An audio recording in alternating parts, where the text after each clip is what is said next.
Well, whether you're wanting to go out this weekend or enjoy a movie at home, Michael Cook's here. He's got you covered. He's going to review Death on the Nile and Coda. I've never heard of Coda, but I'm sure I'm going to hear a lot about it here pretty soon.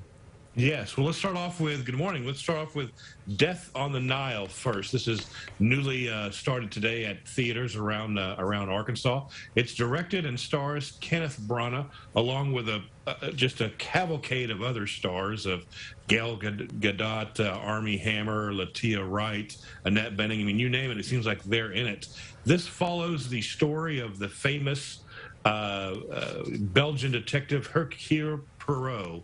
And in this edition, Gal Gadot and Armie Hammer play a newlywed couple. She's a wealthy heiress, and for their honeymoon, they take their friends on a Nile river cruise to enjoy the scenery and see the sights.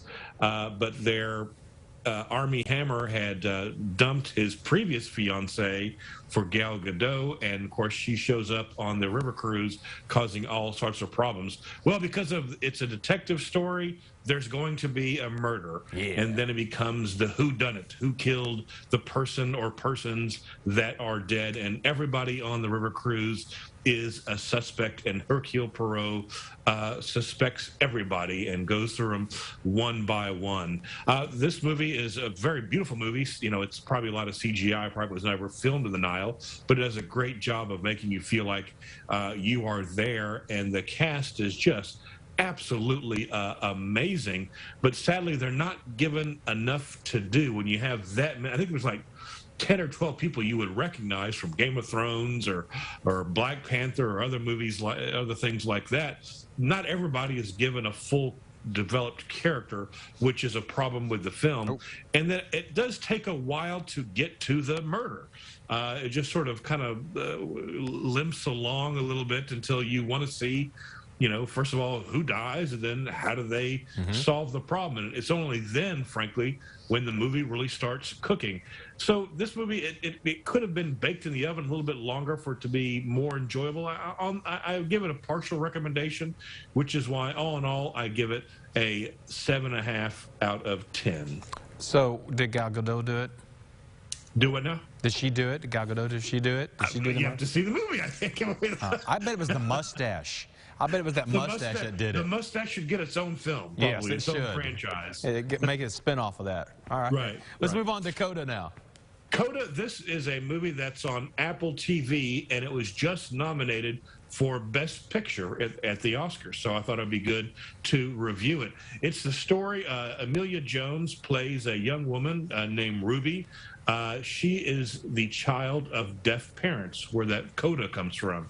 Both of her parents are deaf, along with her older brother, and they are a fishing family. They have their own fishing boat off the coast of Massachusetts. And Ruby is only 17 years old, but she's the lifeline for the family. She has to interpret for everything they do, for business, when they go to restaurants, what have you. But she has a dream. She has an amazing singing voice, and she realizes there's a chance that she could go to a top-notch music school, but that means leaving the family behind and leaving them in a lurch because they rely on her. But then she has to follow her own dreams. Marlee Matlin and Troy Caster fill out the cast. Troy Coster, excuse me. He got an Oscar nomination for Best Supporting Actor for this role. So it's a combination of, in some ways, it's a coming-of-age tale that you've seen before. But the fact that her parents are deaf and they're funny and they're quirky and they're madly in love with each other, you enjoyed her struggles of, you know, becoming a young woman and trying to figure out her own future. It just tugs at your heartstrings, but not in a mawkish way. Look, if you don't tear up on this in this movie, you're just made of stone, because it will get you multiple times. But it's done so beautifully. I just loved every minute of this movie. Every character is fully drawn. Every scene is perfectly crafted. A great cast, and you can see why it is a Best Picture nominee. I hope more people would see it. It's on Apple TV, which is not as prominent as Netflix or other things like that. But I'm telling you, Coda is a fantastic film, which is why I give it a 10 out of 10. Just absolutely loved this movie. So it'd Probably get my your second- vote for the Oscar? It'll get my vote for the Critics' Choice Award, which is coming out, which I have a vote on. Most definitely, it'll get some votes. Come on, you need to get into the Academy Awards too. Come on. Well, if the Academy will accept me, I will gladly go. Well, maybe we can't nominate you. At least you can say it was an honor being nominated. Right, exactly. All right. Sounds pretty good, Michael. Thank you so much. Thank you. Let's go check in with the Rants right now.